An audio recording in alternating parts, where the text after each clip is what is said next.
Hey y'all, welcome to SavorySaver, where I share gluten-free recipes, tips, tricks, and resources to make your gluten-free lifestyle easier. And today we're gonna make gluten-free pizza stuffed pasta shells. This is an easy gluten-free pasta dish that I think your family's gonna love.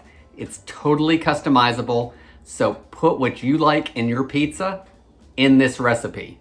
Today I'm gonna be using Tinkyata gluten-free pasta shells. It's about the only shell pasta that's gluten-free that I can find.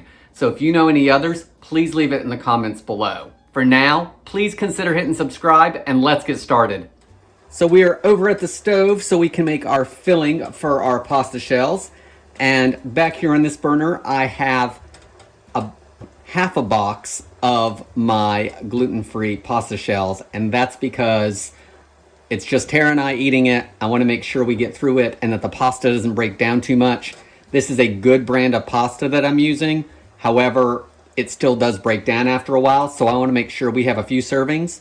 I am going to make a full batch of the filling because I'm going to freeze the rest of it. So I will use it for my shells and then I will freeze it in an airtight container and it will be ready to go for when I want to make the recipe again.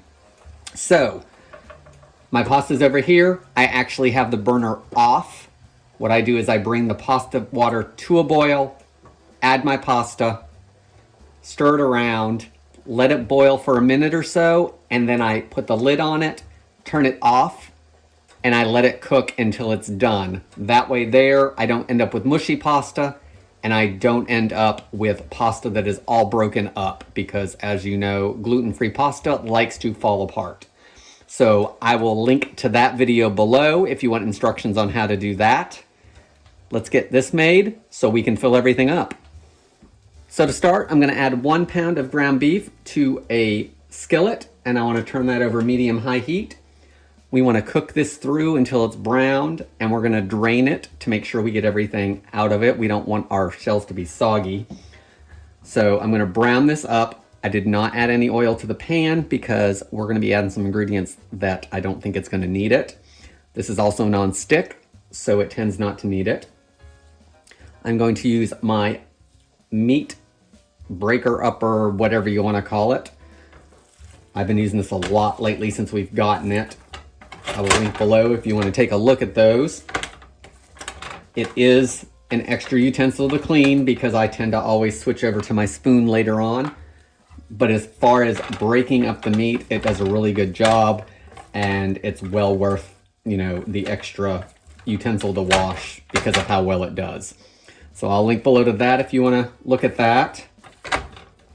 There are lots out there. There are some with only 4 of these little, like chopper parts, but I like the one with 5. I think it gives me 1 extra arm on there to chop it up. So we want to get this on here, just let it start sizzling, and then we'll start adding some more stuff. Once your meat has started sizzling and we can see that it's starting to cook, I'm gonna add a few more things to this. This is where you start getting creative, or you start adding or not adding because of what you like in a pizza. I'm going to add half of a small onion that I've chopped up, as well as half of a bell pepper, any color you want. I'm adding it now before everything is browned because I want the flavor to go throughout the meat, and I also want to evaporate some of that water out of it. I don't want soggy shells or a bunch of liquid in my shells if I can help it. I want it to be the sauce, not the water. So let's add all that, get it stirred around. Now that everything is going well and we've got plenty of liquid in there, I'm not worried about anything burning. So I'm going to add 2 small cloves or 1 large clove of garlic.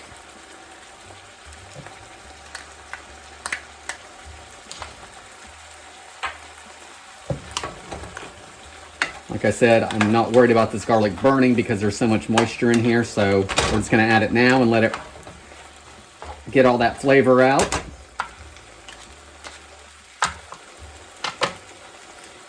If you didn't have garlic, you could add garlic powder. If you didn't have onion, you could add onion powder. If you don't like garlic and onion, leave it out. So the beef looks like it's pretty well cooked. It's chopped up nicely from the meat chopper. And the peppers and onions are softening, so I think I'm going to drain it off. And then I'll put it on here for probably another minute or so just to brown it up a little bit more. But we can start adding the rest of our stuff to it. Okay, to our browned beef, we got a couple more things to add. We like mushrooms, so I'm going to add 1 can that is 4 ounces of drained mushrooms to this. You don't have to add them if you don't like mushrooms.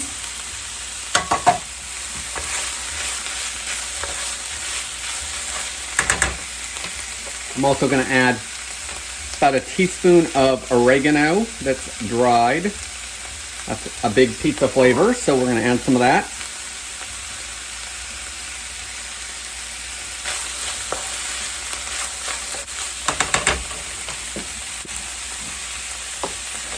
Can't have pizza stuffed shells without pepperoni. So I've got 4 ounces of sliced pepperoni that I have quartered. And I'm going to put about half of that in here.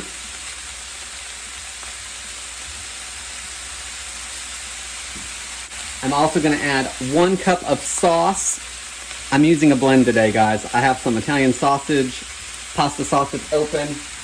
I'm also going to open up another jar because you need 3 cups total for the full recipe. You could use pizza sauce, pasta sauce, whatever sauce you want.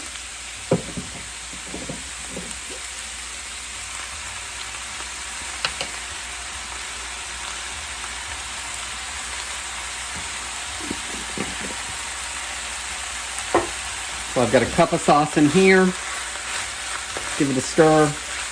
The rest of the sauce will go over the shells. And if I don't think it's enough sauce, I may put a little bit more in. Let's see.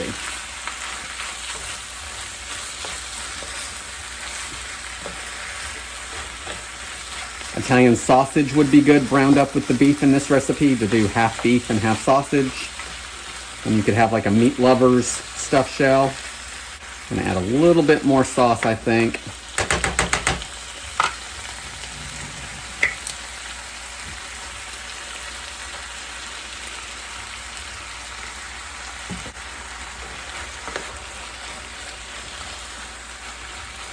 That looks better. Now that it's heated through, we can turn it off. And now we need to stuff the shells.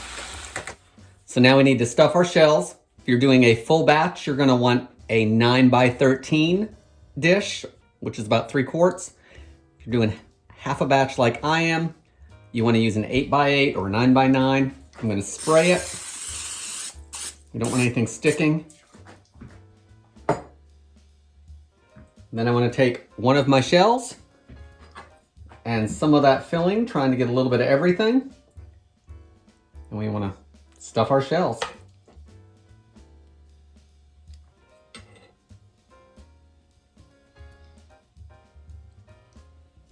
And just do it the best you can. Be gentle with the shells because this brand does hold up better than other brands as far as the pasta not breaking up, but they are still pretty delicate, so just be careful.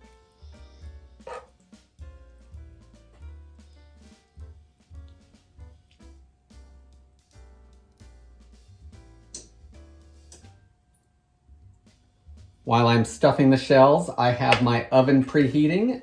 It is preheating to 375 Fahrenheit.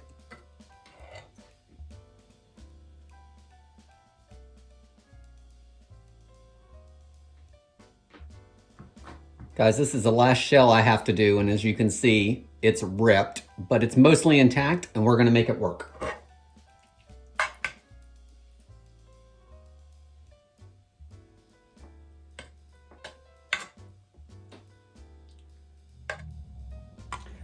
Now we just need to finish these off and pop them in the oven so they're all filled, about 2 tablespoons of filling in each one. We want to top it with the rest of your sauce. So make sure you get a little bit on each one.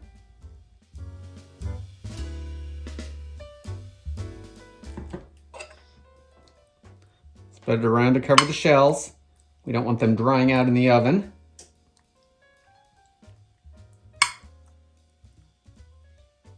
Finally, you can't have a pizza recipe of any kind without cheese, so I'm going to add shredded cheese to the top.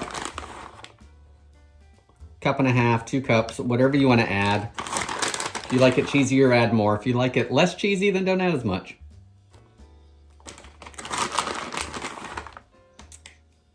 So I can't believe I almost forgot this, but after we put the cheese on, we need to add one more thing. The pepperoni that we had off to the side, we need to put the rest of that on there because this is a pizza stuffed shell, so we want the rest of that pepperoni.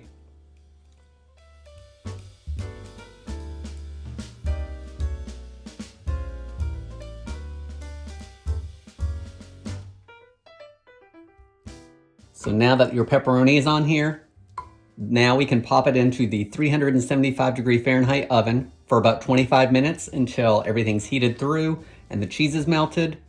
Once you take it out of the oven, you want to let it set for about 5 minutes and then you're ready to serve. So we'll be right back.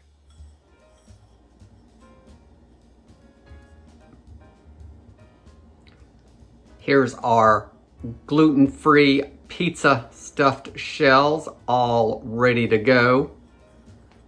I threw a little bit of parsley on there just for color, but of course that's optional.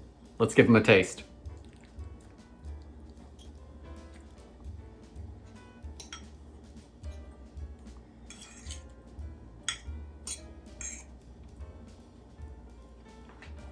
It's beefy. That pepperoni gives it a little bit of spice, but not too much. The cheese, of course, is like eating the cheese off the top of a pizza. The shells cooked well, they're not overcooked, which is nice. They still have a nice bite to them. I really like the mushrooms and peppers and onions, but of course, leave those out if you don't like them. Using, pasta sauce is much more cost effective than buying 2 or 3 jars of pizza sauce. Y'all, I think this is a great, easy, gluten-free pasta dish that your family's gonna love. Please consider subscribing. Thank you again for watching, and I hope to see you on the next video.